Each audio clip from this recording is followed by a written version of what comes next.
Hello and welcome to QE Talks, the Quality English podcast. Quality English is a quality assurance and brand marketing association that brings together a selection of the very best independent English language schools and colleges from around the world. In this series, we go beyond the guidebooks to explore trusted English language destinations through the experiences and insights of quality English schools and education agents. Hello and welcome to the third episode of QE Talks. I'm Jonathan Swindell from Quality English and I'll be your host for today's conversation. Malta has become a very popular destination for learning English, offering students the opportunity to improve their language skills while enjoying a unique Mediterranean lifestyle. With its warm climate, international atmosphere, rich history and stunning coastline, Malta combines high-quality English language education with unforgettable experiences both inside and outside the classroom. Today, I'm delighted to be joined by Anna Portelli Norris, Marketing Development Manager at ESE Malta, and Rebecca Bonnici, CEO at BELS Malta. Thank you both for joining us. Let's begin by getting to know you a little bit better. We'll start with Rebecca. Can you please briefly introduce yourself and your school? Super. Yes, sure. So I'm Rebecca Bonnici, the CEO and owner of BELS. We're a Maltese-owned English language school with two centres, one in St. Paul's Bay in Malta and one in Kerchamigozo. We welcome adults, juniors, families, mature learners and closed groups from many different markets. Apart from being a recognised quality English school, we also have equals accreditation together with being members of Feltham and also have some courses which are MFHEA accredited. So we combine a personal Maltese experience with strong international standards. Excellent. Thank you. And over to you, Anna. Hello, everyone. I'm Anna Portelli Norris, the Marketing Development Manager at the European School of English, known as ESE. We're an internationally accredited English language school based in the heart of St. Julian's in Malta. We offer a wide variety of English language courses for students from the ages of 10 till 99. My role at ESE involves helping students from around the world, as well as our international partners, to discover opportunities and experiences we offer through our English language programs. I'm delighted to be here today, and I look forward to talking about Malta's vibrant language learning community and what makes it such a special destination for international students. Brilliant. Thank you, guys. So let's dive straight into Malta. Rebecca, both of you are from Malta, so you should know it pretty well. But Rebecca, from your personal perspective, what do you personally love the most about Malta? John, I would probably have to say the contrasts. So Malta's small, but it's so many layers, be it the sea, be it the sunshine, the history, the language, the festas, the food, the village life, the nightlife, and of course, goes at a slower rhythm. Students can swim in the morning, then study English, and then walk through thousands of years of history in the afternoon. Brilliant. And over to you, Anna. What do you personally love the most about your... For me, Malta is the ultimate Mediterranean home. I absolutely love our lifestyle here. The fantastic weather, the sea, the fact that Malta has a rich cultural heritage that spans thousands of years, and of course, our Mediterranean cuisine, which is fresh and delicious. For ESE students, this environment is perfect as they study English while living an unforgettable experience. Brilliant. No, I have fond memories of all my visits to Malta, and I'm sure we'll be talking about the food quite soon. Rebecca, if you had to describe Malta in just 3 words, this isn't easy, but just 3 words for international students, what would those words be? So I would say welcoming, historic, and alive. Perfect. I would say it's a safe destination, very friendly and lively. Safe, friendly, and lively. Okay, excellent. Over to you, Rebecca. What makes Malta such a special destination for language students? So I would definitely say, and I'm quite sure Anna would agree with me here, the fact that English is an official language, which means students are practicing naturally outside of the classroom. The second, I would say, would be its size. So it's compact and manageable, so students feel safe. So it gives them English immersion. Mediterranean lifestyle, culture and social life in one place. What usually surprises students the most when they arrive in Malta? Students don't expect more from Malta than just being a sunny island, because, Malta in the middle of the Mediterranean, people expect it to be just a sunny island, but there's more to it than that. So they're normally surprised on a day-to-day life with they find the fact that it's a very international island. So now Malta has developed in a way that there's so many different nationalities all on the in going around, that whether it's for work, whether it's to study, whether it's just to live here.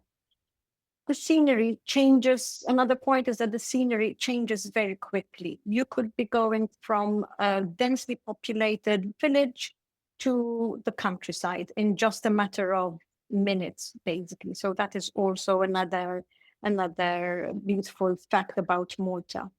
And the fact that there is history everywhere you go, whether you going through Valletta, the streets of Valletta, or whether you're going to Rabat and Mdina, the old cities of Malta, or whether you're just going through an old village. Everything has history, and architecture is amazing in some areas, especially where you've got Baroque churches and Neolithic temples on the other side. So there's something for everyone to see and to do. Well, you're both painting a beautiful picture of Malta. But Rebecca, you obviously have a biased at all. No, we're not. I picked the right people. So, Rebecca, you as you mentioned, you have a school in Gozo as well. How does the experience of Gozo differ to Malta itself? I would probably use an expression that one of our longest-standing agents said a while back. They said, it feels like Malta 30 years ago. You will still drive through some villages and see keys in the front door, keyholes. It's cleaner, greener, much less commercial, Jonathan. I think if I had to sum it up, it hasn't been commercialized as much. The pace of life is also a lot slower. Yes, I remember it well. It's a very quiet but beautiful little island. So in terms of student experience, then we all know that studying abroad is much more than just what happens in the classroom. Anna, what activities do your students enjoy outside the classroom? Well, it all depends on the ages of the students. So you've got the younger students who prefer the international party, beach activities, water park. You've got the adult students who like the cultural tours of Valletta, Rabat and Mdina, day trip to Gozo.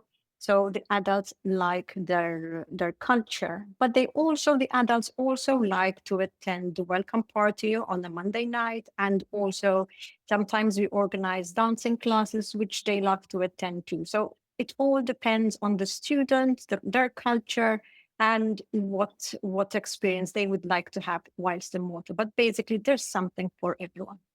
Yeah.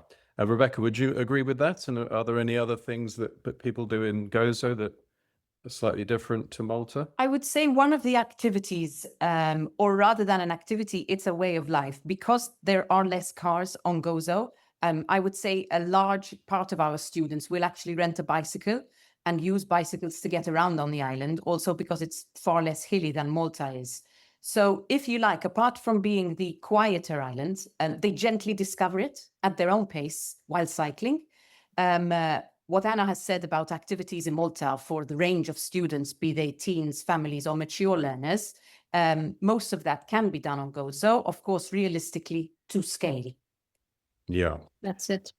And staying with you, Rebecca, what are your favorite places or experiences to recommend?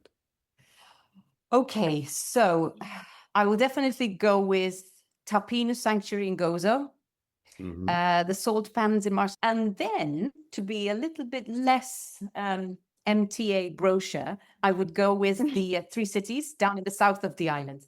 They're far less obvious, but Malta also has its quiet cultural spots that are still beautifully traditional. When you say cities, are they actually cities? How big are Of they? course they are, by our standards. Um, They're actually fortified cities. So the three of Oh. them are actually walled. in the traditional sense. Yeah. Indeed. So, Anna, over to you. Are there any hidden gems that students shouldn't miss? Yes, there are. There are several hidden gems in Malta. And an easy one to experience is to go to Valletta, and outside of the regular cultural tour that we would offer, you go into Valletta, go to the lower part of Valletta, stop in some side street, have a coffee over there, speak to the locals, and then walk around the different lanes, go further down in the city of Valletta and explore the lower Baracca gardens, from where you will see a beautiful view of the three cities from lower Baracca. And from the other side, you will see the opening of the Grand Harbor. So that to me is something which is not on the normal touristic route, but really worth exploring. You're making me homesick for Malta. Rebecca, what accommodation options do students usually prefer? I would usually say the preference isn't always necessarily where it is they end up staying. Malta is one of the places where residences accommodation for English language learners is highly regulated. In fact, we are one of the first places where host family licenses were introduced, and slowly but quite surely also residences for students that are in Malta will be licensed over the coming years. So I would say younger adults would often like to stay in residences, and because they are more social and more independent. But in, I believe, also the case of ESE, they need to be a minimum age of 18 in order to be That's living correct. in residences. We have quite a few host families, and those are for students looking for greater immersion. Not necessarily just children. We also have what we call executive host families. So people who have retired, people whose children have flown the nest and are looking to have people from all over the world share in their hospitality, but also conversation. So yes, comfortable homes that are used for host families, also for mature executives. And of course, then you have hotels, apartments, and private accommodation, John. So I think depending on budget, expectation, and location, the students are able to find the whole range in Malta and Gozo. So there's something that suits anyone. But I guess, like you say, the homestay option really does kind of throw you into the Maltese culture, the food, the people. So that sounds like a very attractive option. Over to you, Anna. Many people associate Malta with summer. It's like one of these kind of summer destinations, but what makes Malta a great destination throughout the whole year? Malta is a fantastic destination throughout the year, primarily for the mild weather. So you can do any outdoor activity any time of the year. And even if the forecast is a rainy day in January, the rain might last just for 2 hours. And in the afternoon, after your classes, you can venture out and follow the tour again. So yes, Malta is not just for summer. Malta is a great location and destination to learn English throughout the year. So we are welcoming students from anywhere in the world, anytime, whether it's January, June, October, or any other month. Rebecca, so I'm sure you keep in touch with a lot of your students after they've left, they've gone home. Could you pinpoint what experiences or memories you think they take with them, they talk about with their friends and family when they've got back from Malta and had a wonderful experience? First would be that we're more international than they expected. I think people come here, as Anna said, thinking mostly about sun and fun. And they're quite pleasantly surprised by the fact that while we may not be as green as less warm climes, I would say the fact that they can do so much outdoors, not only thanks to the weather, but thanks to the range of cultural, historical, and of course, entertainment activities. I believe the fact that it's so international, social, and easy to make friends, I would say we're a large melting pot of different cultures. So I would say that is probably the one that stays with them the most. We actually had 2 students who got married. Oh, really? Recently? No, it must have been pre-pandemic, actually. Lovely. I'm surprised neither of you have mentioned Popeye Village, but perhaps it's not top of the list.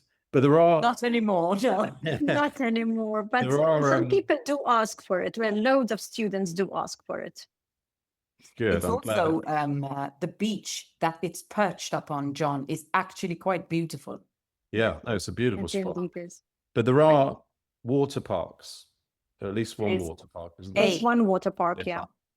yeah. Mhm. And your students use that? They do. Our students do have activities at the water park, whether they're juniors or adults. It seems like it's quite an attraction for all our students. So they do enjoy it. Brilliant. Right, we're going to finish with a rapid fire. I'm going to take it in turns to ask a question to you. I'll start with Rebecca. What is your favorite place in Malta? I think I'm going to have to go with Anna on this one. Definitely Valletta. Okay. Anna, best Maltese dish? Fried rabbit. I Fried. think that the fried rabbit in fried in garlic and white wine is one of the best dishes you can have. Served Malta. with... Served with French fries or chips. Call them whatever you want. So rabbit's a speciality. Rabbit is a specialty, yes. And pastizzi, John. And pastizzi, that's correct. What's There's best? 2 classic.